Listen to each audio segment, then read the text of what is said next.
Students, आज हम लोग चैप्टर 2 के टॉपिक जल यानी कि वाटर पर अपनी बातों को देखेंगे और जल की क्या ज़रूरत है, जल चक्र किस प्रकार से चलता है और जल संसाधनों का हम लोग संरक्षण किस प्रकार कर सकते हैं, इन सभी बातों पर हम लोग चर्चा आज करेंगे। सबसे पहले हम सभी जानते हैं कि जीवन जीने के लिए जल की आवश्यकता है। हवा के बाद जो हमारी सबसे बड़ी ज़रूरत है वो जल यानी कि पानी है। पृथ्वी पर जल की मौजूदगी के कारण ही पृथ्वी को हम लोग एक जल ग्रह के रूप में भी जानते हैं। अभी तक हम लोग ये जानते हैं कि सौर परिवार में पृथ्वी एकमात्र ऐसा ग्रह है जहाँ पर जीवन है। अदर ग्रह के बारे में अभी चूंकि पूरी तरह से हम लोगों को जानकारी नहीं है, इसलिए हम लोग ये मानकर चल रहे हैं कि पृथ्वी पर जीवन है।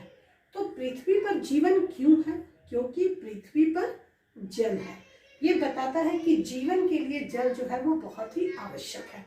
हम बिना खाना के 1 महीने तक जीवित रह सकते हैं, लेकिन बिना पानी के हम 1 सप्ताह से ज़्यादा जीवित नहीं रह सकते हैं। पृथ्वी पर जो है जल बहुत अधिक मात्रा में मौजूद है और हम लोग ये अच्छे से जानते हैं कि पृथ्वी का 2/3 भाग जो है वो जल है। लेकिन क्या ये सारे के सारे जल हमारे इस्तेमाल के लिए या हमारे पीने लायक है? नहीं, ऐसा नहीं है। जल का जो है वो 97.3% जो है वो खारा जल है। खारा जल यानी ऐसा जल जिसमें कि नमक मौजूद है, यानी कि समुद्रों में जो जल पाया जाता है, समुद्रों में या फिर महासागरों में जो जल है वो खारा जल है, क्योंकि उसमें नमक की मौजूदगी के कारण हम लोग उसका इस्तेमाल नहीं कर पाते हैं। मीठा जल जो है वो मात्र 2.7% ही है, लेकिन इस मीठे जल का भी एक बहुत बड़ा भाग यानी कि लगभग 70% जो है वो बर्फ के रूप में ग्लेशियरों में मौजूद है। मात्र 30% पानी ही जो है जो हमें भूमि जल के रूप में या नदियों में या नहरों में या कुओं में तालाबों में नजर आता है। यानी कि अगर पूरी समीकरण को हम लोग देखते हैं तो मात्र 1% पानी है जिसका हम लोग इस्तेमाल कर पाते हैं। जल का उपयोग हम लोग बहुत सारी चीजों में करते हैं। जल जो है वो हमारे घर से लेकर के बाहर तक की दुनिया के लिए जरूरी है।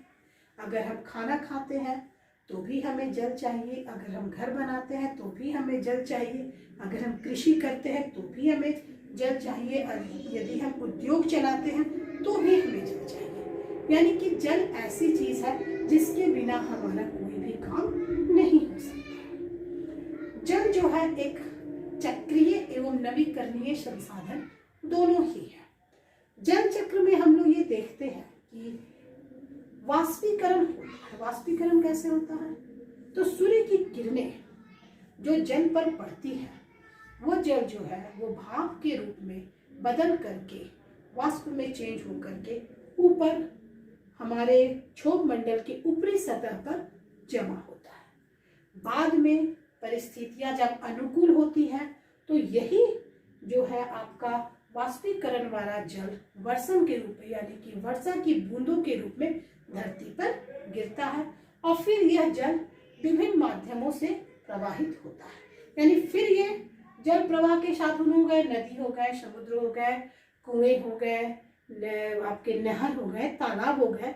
तो ये सारे के सारी चीजें जो है इसमें जल है। फिर यही जल जो है वाष्पीकृत होगा सूर्य की रोशनी से और फिर ये वाष्पीकरण का काम करेगा। माने ये जो चक्र है ये कंटिन्यू चलता रहता है और इसे हम लोग बहुत आसानी से अनुभव भी करते हैं और इसे हम लोग देखते भी। ये तो बहुत स्पष्ट है कि जल जो है वो जीवन है। तो जाहिर है कि इतने महत्वपूर्ण प्राकृतिक संसाधन का हम लोगों को इस्तेमाल बहुत ही तरीके से करना चाहिए, क्योंकि यद्यपि जल की मात्रा नहीं घटी है लेकिन जल का प्रयोग करने वाले लोगों की संख्या बढ़ गई है। इसी कारण प्रति व्यक्ति जल की जो उपलब्धता है वह धीरे धीरे कम हो रही है। इसलिए ये बेहद जरूरी है कि हम लोग जल का उपयोग बहुत ही समझदारी से करें ताकि आने वाली पीढ़ियों को भी जल से संबंधित कोई समस्या न हो। जल संसाधनों का संरक्षण करने के लिए हम लोग क्या कर सकते हैं?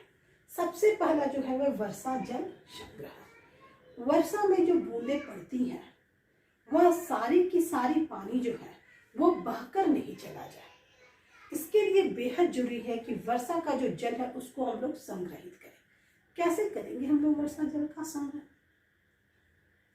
तालाब बनाकर, डोभा बनाकर, कुएं खोदकर, हमारे छत पर से जो पानी गिरता है उस पानी का उपयोग करके। पहले मैं जब छोटी थी तो मैं अपने घर में देखती थी कि मेरी मम्मी जो है जब बारिश होने लगती थी तो बड़ा बड़ा बाल्टा वो जहाँ पर पानी गिरता था वहाँ पर रखती थी और फिर वो पानी का इस्तेमाल हम लोग जो है बर्तन धोने या कपड़े धोने में करते थे। आजकल जो है चूंकि हमारे पास नलों में जल मौजूद है, हम लोग इस तरह से जल का इस्तेमाल नहीं करते हैं। तो ठीक है, अगर हम लोग इस तरह से इस्तेमाल नहीं करते हैं तो हम लोग इसका एक दूसरा उपाय भी कर सकते हैं कि हमारे छत से जो जल है, जल संग्रहित होता है हमारे छत पे, उसको किसी नली के द्वारा नीचे जमीन में जाने की व्यवस्था करते हैं। यानी कि हम लोग वहाँ एक अच्छा खासा 20 फीट 30 फीट का गड्ढा खोदते और जो भी छत पर हमारा जल संग्रहित हो रहा है वहाँ एक पाइप लगा दे नली में, ताकि वो पानी जो है वो सीधे उस गड्ढे में जाए और उस गड्ढे के माध्यम से वह पानी जो है वो भूमि जल के रूप में संग्रहित हो जाए। तो अगर हम ऐसा करते हैं, वर्षा जल का संग्रहण करते हैं, तो हम लोग जल को बचाने में कामयाब होंगे। दूसरा जो है वो है धरातलीय जल का संरक्षण। यानी कि जो हम लोगों को धरातल पर जो जल मिल रहा है उसको हम लोग संग्रहित करें। कैसे करें? फिर वही बात है कि जब पानी हमारा, चूंकि हम अच्छे से जानते हैं कि ये पानी का नेचर होता है, जल का नेचर होता है कि वो अपने धरातल की ओर जाता है, यानी कि वो समुद्र की ओर बढ़ता है, जो उसका कहे कि मोक्ष प्राप्ति का स्थल है दूसरे शब्दों में। तो ऐसे जल को हम लोग को सुरक्षित करने के लिए कुएं और तालाब का तो बंदोबस्त करना ही है। साथ ही साथ हम लोग सर्किट बना करके भी अपने घरों से निकलने वाले जल को जो है बचा सकते हैं। और भी एक उपाय है कि हम लोग जो जल इस्तेमाल करते हैं उसका पुनः पुनः इस्तेमाल करें। यानी कि जैसे कि अगर मान लीजिए कि हम लोग कपड़े धोते हैं तो बहुत सारा पानी निकलता है। अगर उन पानी को हम लोग फेंकने के बजाय उस पानी को हम लोग गमलों में डाल दें, पौधों में डाल दें, तो क्या होगा कि एक ही पानी का 2 बार इस्तेमाल होगा और इस तरह से जो है हम लोग जल को संरक्षित रख सकते हैं। जो लोग कृषि कार्य करते हैं, खासकर गाँव में, वहाँ पर जो नलियाँ निकलती हैं, पानी की जो नलियाँ निकलती है, उन नलियों को खेतों में काट दिया जाए ताकि वो पानी जो है वो खेतों में चला जाए और पानी जो है वो बर्बाद होने से बच जाए। सिंचाई पद्धति में परिवर्तन। हमारे यहाँ जो पारंपरिक सिंचाई होती है, जिसमें हम लोग जो है पानी की ढेरों मात्रा सिंचाई में इस्तेमाल कर देते हैं और फिर जब हमें पानी कम उपलब्ध होता है तो हमको लगता है कि इस साल हम सिंचाई ही नहीं कर पाएंगे। लेकिन अगर हम लोग ड्रिल सिंचाई या ड्रिफ्ट सिंचाई की पद्धति को अपनाते हैं तो कम पानी में ही हम लोग अधिक से अधिक फसलों को सींच सकते हैं। तो अगर हम लोग अपने किसान भाई बहनों को इस बारे में अच्छे से उन लोगों को समझाएं, उन लोगों को प्रशिक्षित करें, तो बहुत सारी जो है सिंचाई से संबंधित जो हमारी समस्याएं हैं उसका समाधान हो सकता है। इसके बाद है समुद्री जल का उपयोग। जैसा कि अभी हम लोग देखें कि 97% से भी ज़्यादा जो जल है वो खारा जल है, लवण युक्त जल है, यानी कि समुद्र का जल है। इस जल का अगर हम लोग इस्तेमाल करना सीख जाते हैं तो हम लोगों की जो जल से संबंधित समस्या है उसका समाधान हो सकता है। मुंबई महानगर में समुद्री जल का जो है सफाई करके और उसको लोगों को उपलब्ध कराया जाता है, जिसका इस्तेमाल लोग कपड़े धोने में, बर्तन धोने में करते हैं। इससे क्या होता है कि बहुत सारा जो जल है, जो मीठा जल है, वो बच जाता है। उसका इस्तेमाल लोग पीने में या फिर खाना बनाने में करते हैं। डोभा का निर्माण, झारखंड गवर्नमेंट जो है डोभा के निर्माण पे विशेष ध्यान दे रही है। कारण बहुत सिंपल सा है, झारखंड जो है वो छोटा नागपुर के पठार पर है, तो जब यहाँ पर बारिश होती है तो पानी जो है वो बहुत तेजी से नीचे की ओर जाता है, यानी कि मैदानी इलाकों में चला जाता है। तो हमारे यहाँ चाहे कितनी भी बारिश हो जाए, अगर हम लोग उस पानी को संरक्षित नहीं करते हैं तो जाहिर है कि हमारे यहाँ पानी की कमी बनी रहेगी। तो इसलिए डोभा का निर्माण किया जा रहा है।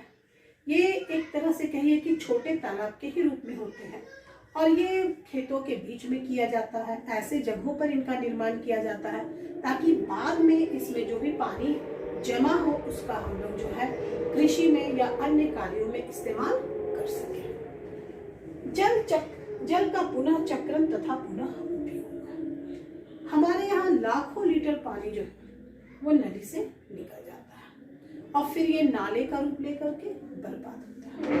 अगर ऐसी व्यवस्था की जाए कि जो नाला का पानी है उसका शुद्धिकरण किया जाए और उस पानी का इस्तेमाल एग्रीकल्चर में या फिर साफ सफाई में या फिर जो हम लोगों का सैनिटरी सिस्टम है वहाँ पर उपलब्ध करा दिया जाए तो जल को हम लोग बहुत हद तक संरक्षित रख सकते हैं। तो इस प्रकार आप लोग देखें कि जल जो है वो हमारे जीवन के लिए बहुत ज़्यादा ज़रूरी है और चूँकि मीठा पानी बहुत ही कम मात्रा में है इसलिए ये बेहद ज़रूरी है कि हम लोग इस मीठे पानी को संरक्षित करें। इसलिए अगली बार जब भी हम लोग नल खोलें और उससे हाथ धोए या ब्रश करें तो हमें इस बात का ख्याल होना चाहिए कि जब ज़रूरत हो तभी नल खोलें, बाद में फिर उस नल को बंद कर दिया जाए ताकि पानी भी किसी भी प्रकार से पानी की बर्बादी नहीं।